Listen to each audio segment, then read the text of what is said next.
Aloha everyone and welcome to Skincare with Hiram. If you don't know who I am, my name is Hiram and I'm passionate about teaching you how to perfect your skincare routine. So make sure you subscribe to my channel and hit the notification bell so that you can see my videos every single week.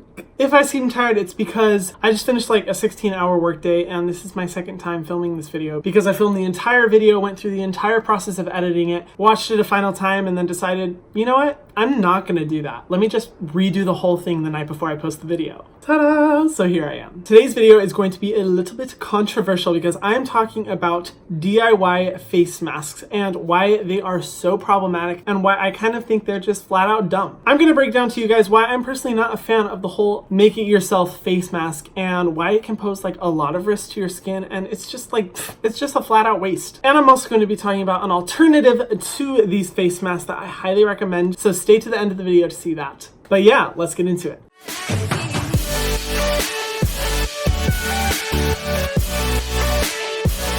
Alright, so first I kind of want to talk about DIY face masks and how they came about. If you search skincare on Google, likely one of the first things that's going to come up is how to make your own skincare face masks. Face mask at home using vegetables, fruits, etc. Whatever. Now, how did this trend begin? Well, I largely believe it is due to the whole clean beauty movement. There's a current movement going on within the skincare community where people are much more aware of the ingredients in their products and are choosing to use certain types of products or create certain types of products that have a more clean approach. Now, right off the bat, I want to say, do I have a problem with people being more mindful of what their ingredient list includes? Absolutely not. I think that's incredible. Here on this channel, I am very, very picky about what ingredients I like in my skincare products and which ingredients I don't. And I think it's amazing that people are being more aware of it. But I feel like a lot of the clean beauty movement has a lot of issues. Largely because in my experience working in retail cosmetics, I had so many clients come up to me and say like, I'm looking for something that's all natural, no chemicals. I don't want chemicals in my skincare. And I'm just like, water's a chemical. The air is a chemical. You are a chemical, Karen. Now, I understand a lot of people like to avoid harmful chemicals within skincare products, but many of the chemicals that they say are toxic to the skin are only toxic at extremely high concentrations,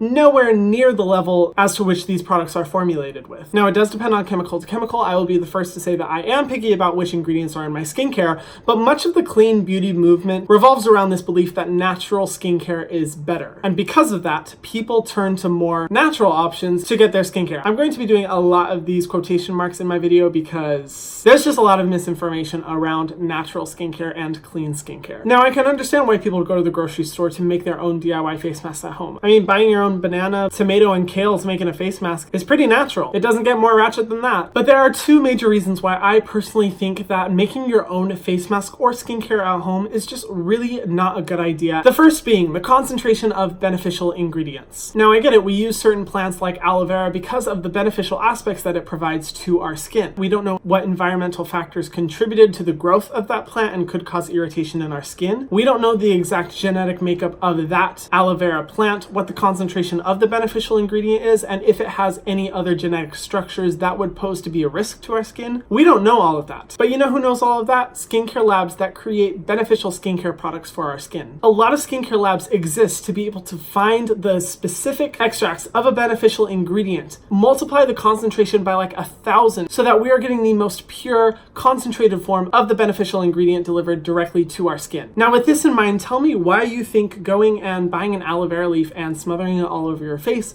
would be better than purchasing a product where the ingredient has been refined, purified, and concentrated at a level that will be much more effective for the problems within our skin. It doesn't make sense to me. Now, am I saying that aloe vera leaf doesn't work on your face? Absolutely not. There are many ingredients that work out there for resolving skin issues. But in my experience, when a product is formulated correctly, you're gonna see much better results than you ever would by just mashing up some plants at your house and smothering them on your face. And that's why skincare labs exist, where certified chemists and cosmetic formulators work to deliver the best concentration of the best ingredients available. With a lot of the clean beauty movement, there is this belief that individual consumers possess more knowledge than licensed chemists, dermatologists, and formulators, and in my opinion, that is just not true. These people go to school for years and years and years learning about the best and worst things for our skin, and you're telling me you know more than them because you follow a mommy blog that doesn't like chemicals in skincare?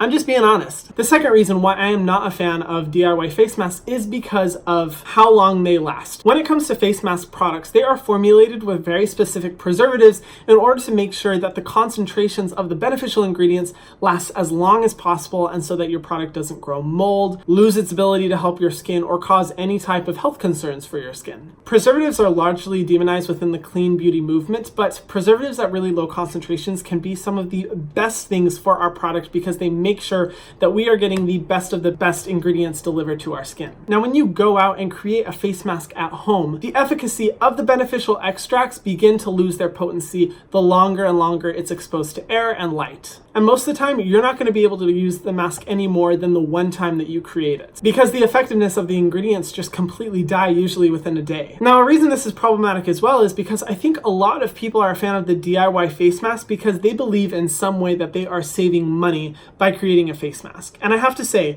usually for a standard face mask, it costs like at least $12 to get all the ingredients to make that for your face. And considering that you can only use it one time, that's $12 for one face mask. The face masks I use may range from like $40 to $50 each, sometimes less than that, but these masks will last like a minimum of 30 to 40 times, meaning that you're spending like $1 to $2 at most for each mask that you use, and the effectiveness and concentration are staying the same the entire time you use it. Not even counting that you don't even have to go to the effort of actually making the mask yourself. It's already done for you. Talk about lazy skincare hack. I just don't really understand the mindset of like making your own mask because it's cost effective, because if you look at the long term, it's really not. All right, now that I've gotten those thoughts off my chest, I want to talk about a face mask that I recommend as a much better alternative to creating your own mask. It is the Teami Blends Detox Green Tea Blend Clay Mask. And I am happy to announce that I am sponsored by Teami Blends to include this product in the video. I'm super excited because I've talked about this product before in previous videos. It's my personal favorite clay mask to use because it really does a good job of pulling all the dirt and grime out of your skin without stripping your skin of its moisture barrier. You don't have to use very much, and as you can see, I've used a pretty good amount. And if you are someone who's a fan of natural skincare, I can see you really liking this because the ingredient list is very short, they're very simple, and it's all naturally derived ingredients and good for sensitive skin. The types of clays used in these masks are really good for drying out impurities, but usually when those clays are used on their own, they tend to have a really stripping effect to the hydration of the face, and that's where naturally derived glycerin helps to rehydrate the face while using this mask. In addition to the clays, it also includes green tea, which is an ingredient I am such a huge fan of because of its calming abilities for any type of inflammation, redness, or irritation on your face. If you are prone to have more irritated skin, you can also see a benefit from using this mask. So this is my skin before. I haven't done a face mask in like a week. I know. Who am I? So yeah, my skin is ready for some loving, especially since this week has been kind of hectic and crazy. So I need some I was gonna say self-help time. That's not the word. Self-indulgence.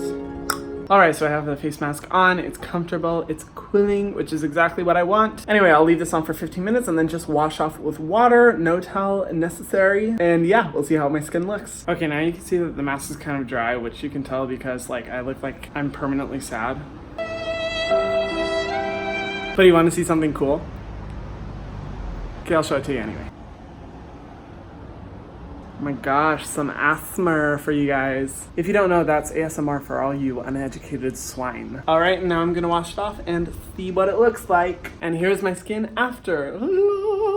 Which honestly, guys, like this looks really good because usually my skin is so reactive that anytime I do anything to it, it turns crazy red. Like after I just like touch my face, people all the time will be like, oh my gosh, are you okay? And I'm like, I touched my face. That's how red my skin usually gets. So the fact that my skin does not look like crazy red inflamed is insane because that's the norm for at least 30 minutes after I use a mask. My skin feels so clean, but it's nice because it doesn't feel like super stripped, dry, all that stuff. It feels so nice and just prepped and ready for me to do the rest of my skincare routine. And yeah, on with the rest of the video. Now, as I said before in one video, this does include lemongrass But I personally don't have a problem with it because it's diluted in water and it's formulated low on the ingredient list, which means you are getting just a tiny concentration of that lemongrass. And because this isn't a leave-on treatment, you only leave it on for 15 minutes, it won't prove to be risky to your skin. And best of all, it's super freaking affordable because you guys know I am cheap AF. And even better, you can use my discount code if you want to. It is Hiram15 if you want to save 15% off